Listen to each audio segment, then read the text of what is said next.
Today, I'll be talking about Cyberpunk 2077, Halo Infinite, and the Video Game Awards. From Rixie, this is Debuff, and I'm your host, Steve Skeels.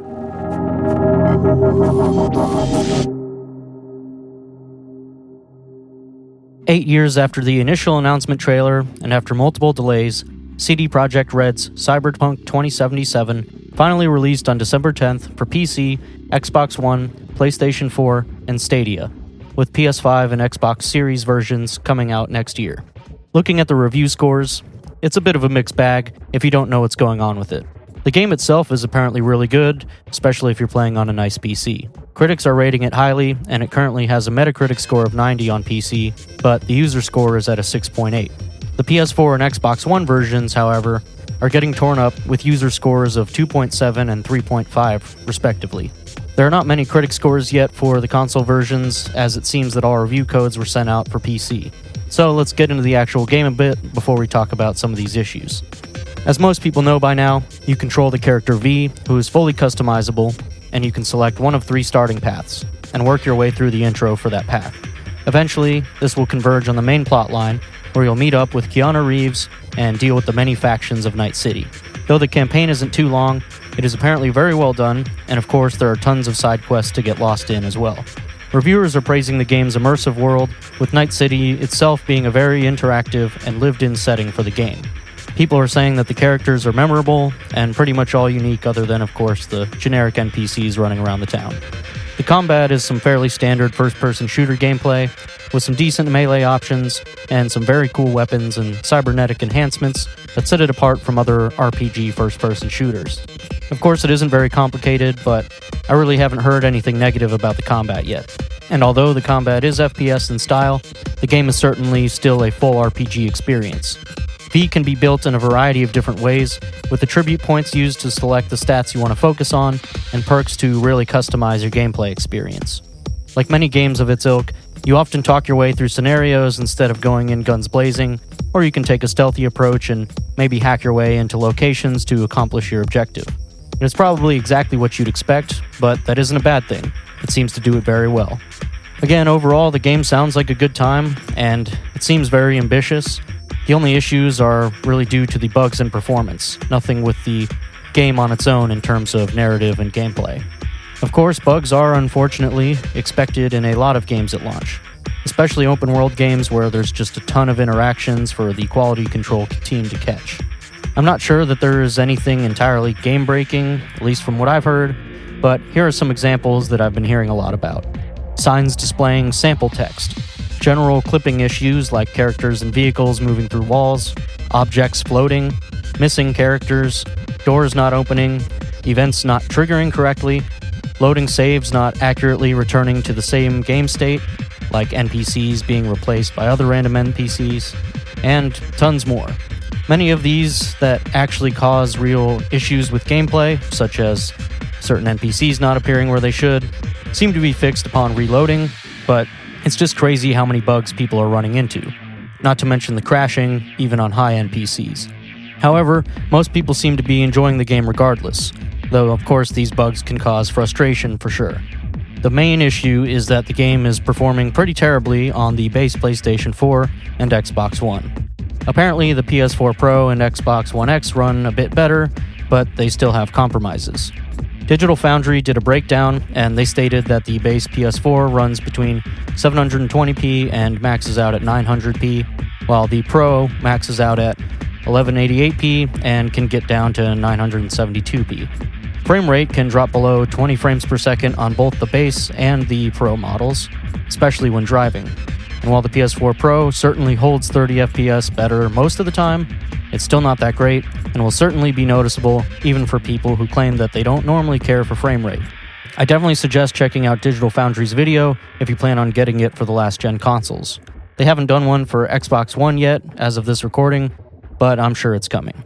What's really tough about this is that it does seem like CD Projekt Red was actively trying to hide these issues and bugs as well. They sent out only PC review codes, as I mentioned, as well as requiring reviewers to use trailer footage for their initial review videos. They couldn't use any of their own captured gameplay. They certainly wanted to get this game out after multiple delays, and I do understand that, but it's strange that they were comfortable releasing the game in this state. I certainly can't imagine why they would want to do it, but again, maybe they had a bottom line to meet. Next-gen consoles are not easy to get right now, so you have to imagine that most of the console player base is going to be playing this game on last-gen hardware. And yes, I get that hardware is old, but they've been developing this game since before the PS5 and Series X were even announced. Maybe it would have been better to cancel the last-gen versions, but then they'd be releasing the game to a much smaller audience. I do understand that. But what's crazy to me is that the next-gen version isn't even available yet. It's coming next year. So right now, anyone playing on an Xbox Series X or PlayStation 5 are just playing the Xbox One and PS4 versions. So I almost feel like it would have made sense to delay the game again, sadly. But they could have spent more time optimizing the game for last gen and then maybe even release the next gen versions all at the same time. Again, I get this is probably more of a business decision than anything, and I'm sure the game will get patched, but this just seems a bit ridiculous. IGN put out a video addressing the performance on last-gen hardware, and they mentioned a lot of the same things I'm saying here. They recognized that they rated the game 9 out of 10, but that was for the PC version only. One thing I like that they said is that if any other game studio did this, they'd be getting torn up way harder than CD Projekt Red is right now. People love that company just because, the Witcher games are great, and specifically Witcher 3 was a huge hit, and they had a lot of support for it. But I don't really feel like this is something that they should get a pass for. I'm not saying everyone's telling them that it's all good, they're not worried about it, but I do feel like any other big company would probably be getting firebombed right now. Again, I'm sure they're going to update it to get rid of the bugs, and ideally they'll get the base console versions to run smoothly, or at least better than they are right now, and that'll be great, but they haven't done that yet.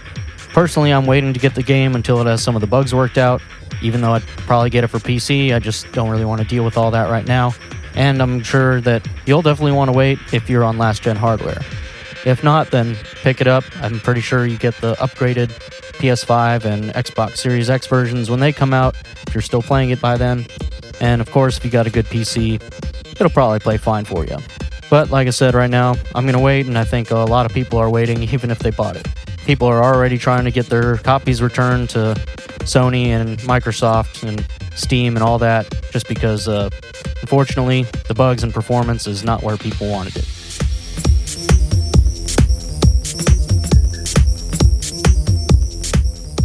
In contrast to CD Projekt Red releasing Cyberpunk 2077 too early, 343 Industries just came out and announced that Halo Infinite is launching essentially a year after the initial release date in order to give that game some more time in the oven. After showing off the game back at an Xbox Games Showcase this summer, the game had received some criticism due to the graphics. I didn't really think they were that bad. Halo has always looked like a game that was designed with the limitations of the old hardware in mind. I kind of felt like technology just caught up and it's just not going to look as great as it did when it came out on Xbox. But then comparisons were made to Halo 3 and certain elements were pointed out. Bad textures and lighting, and one particularly bad-looking brute the community had dubbed Craig. Anyways, 343 didn't specifically call this out as a reason for their delay, but nevertheless, everyone speculated that that had to be the case since they announced the delay pretty much right after showing the game off.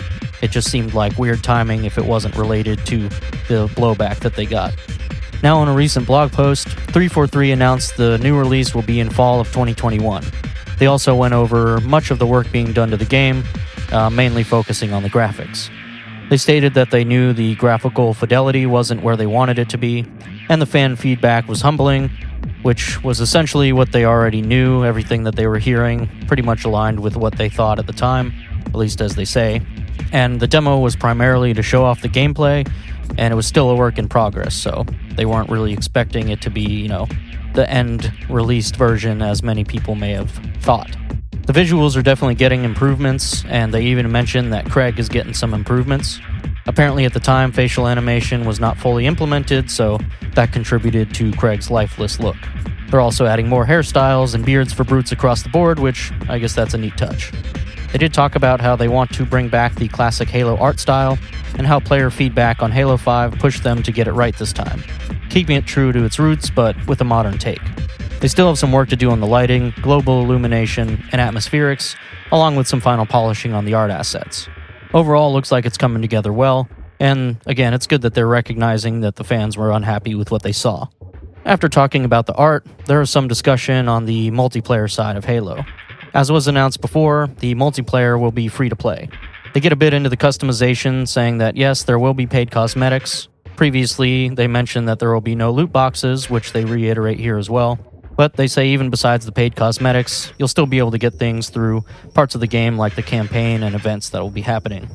They talk a bit about the added coatings to the game, which these are essentially colors for your character, shaders, palette swaps, whatever you want to call them. They're not going to be a solid color like the previous titles had. Now they're going to be specifically designed coloring schemes that will act like, I guess pretty much the shaders in Destiny. There will also be what they call the Halo Reach level of customization, meaning there will be different components of the Spartan armor that can be swapped around to get your character looking just how you want it. Helmets, chest gear, shoulder pads, visors, etc. And they said it'll be even more than they had in Halo Reach, so that's pretty exciting. I think it all sounds great, and the renders they've shown do look awesome, so I'm pretty excited to see how it turns out. I'm looking forward to this game. Sad it got delayed, but I guess it makes sense, and I'm, again, glad that they were listening to what people were saying and not just putting it out there and saying, hey, this is what we did, and we don't care what you think. They wrap up the post talking about the road ahead, and it mainly boils down to them saying that they want to make the game for the fans, and they'll be sharing updates as they progress, I guess trying to keep it transparent. Interestingly enough, apparently the campaign is pretty much complete, or at least in a playable state, as Joseph Staten, the new project lead for the campaign, said that he played through it when he was brought on. So ideally, this means the game is, again, almost complete. Maybe it is done. Who knows? I'm sure they're spending at least some time polishing and finishing up some final content, but that leaves me feeling good if they're delaying it for, 10 more months, 11 more months, whatever it may be. It's good that they're doing that just to get the game in a state where they're happy with it before they put it out there and not trying to patch it up. Time will tell, but I feel like it's going to end up being a great game, and I really hope it does, as I don't really feel like Halo can take another game that kind of divides the fan base or isn't really what people want. If they get this one right, I think Halo will be back.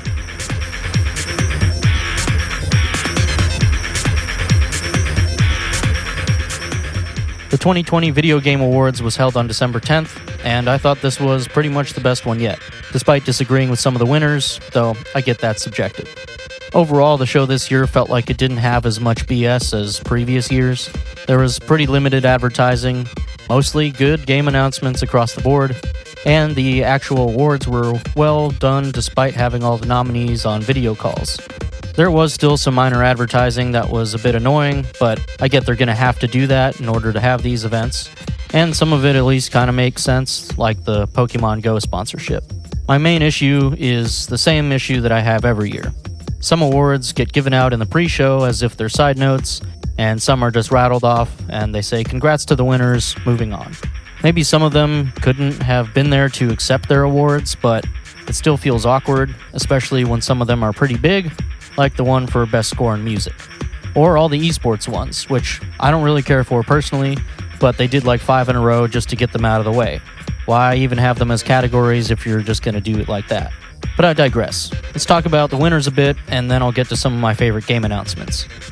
Of course, let's start with the big one, Game of the Year. Not surprised that The Last of Us Part 2 won, but I was a bit bummed about it.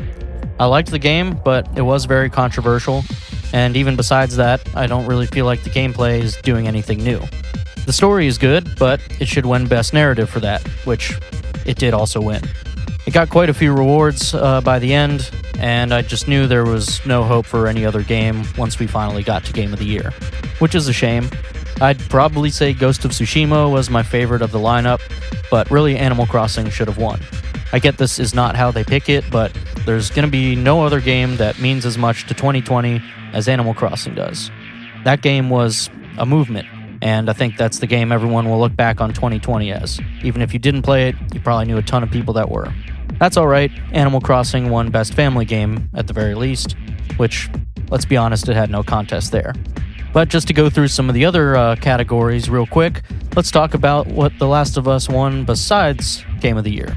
They won Best Narrative, as I mentioned. They also won Best Game Direction, Best Audio Design, Innovation in Accessibility, Best Action Adventure, and even Laura Bailey won Best Performance for her role as Abby in the game. That's a lot, and congrats to Naughty Dog. I feel like some of these were very well deserved. The only other two categories I was really happy to see were Ghost of Tsushima winning Best Art Direction, because I felt like that game was beautiful, and I like a lot of what they did, especially hiding the HUD, so you got to enjoy the art the entire time. And then we saw Hades win Best Indie, which I'm hype about because that game's awesome.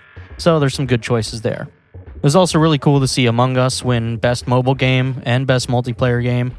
The team of four was obviously really happy to win, and their speech was pretty emotional. It's great to see them get some recognition for how the game blew up. I mean, that's really just an underdog story, and it was exciting to see them win a couple things. The one award that actually made me pretty mad was that Final Fantasy VII Remake won for Best Score in Music. Honestly, it's a great soundtrack, but come on. It's mostly a new take on classics. It's probably the weakest out of the lineup, which again I know is subjective. We've got all our personal favorites, but just seemed like such a surprise to me. Many of the other categories were not really surprising though, and I feel like they made sense.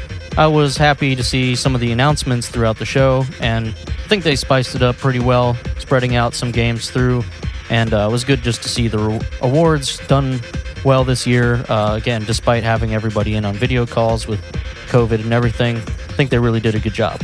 So, now that the awards are out of the way, let's talk a bit about the game announcements. And let's just start off with Sephiroth in Super Smash Bros. I'm super happy about this one, even if everyone's going to meme on it being another anime swordsman. I'm super stoked. This is great. Nothing else to say there. In terms of actual games being announced, Perfect Dark is coming back, which is probably very exciting for a lot of people, myself included.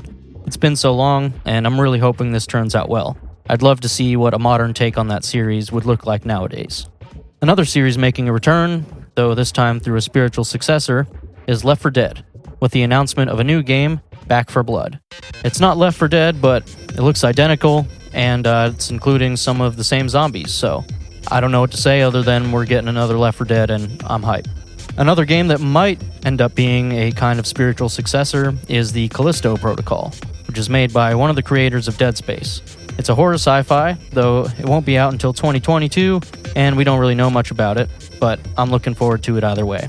And I think the last thing I really want to mention, since I was just talking about it the other week, is that BioWare had another teaser trailer for the next Dragon Age, and they put out a teaser trailer for the next Mass Effect. Hopefully those games change my mind. It's exciting for everybody, I'm sure. Let's just hope they turn out well. There were some other cool announcements and gameplay shown for games that we already know about, but nothing else I'm super interested in, so I suggest going to check out the full list if you want to know exactly what was out. But overall, I thought it was a great show. The awards themselves are always fun. The presentation this year I thought was well done. And again, some fun announcements.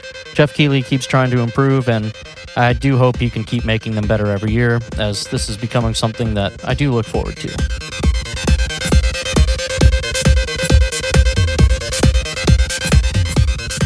Debuff is hosted by me, Steve Skeels, edited and mixed by Mason Carlton. Follow us on Instagram at DebuffPod. That's Debuff, P-O-D. Thanks for listening. I'll see you in the next one.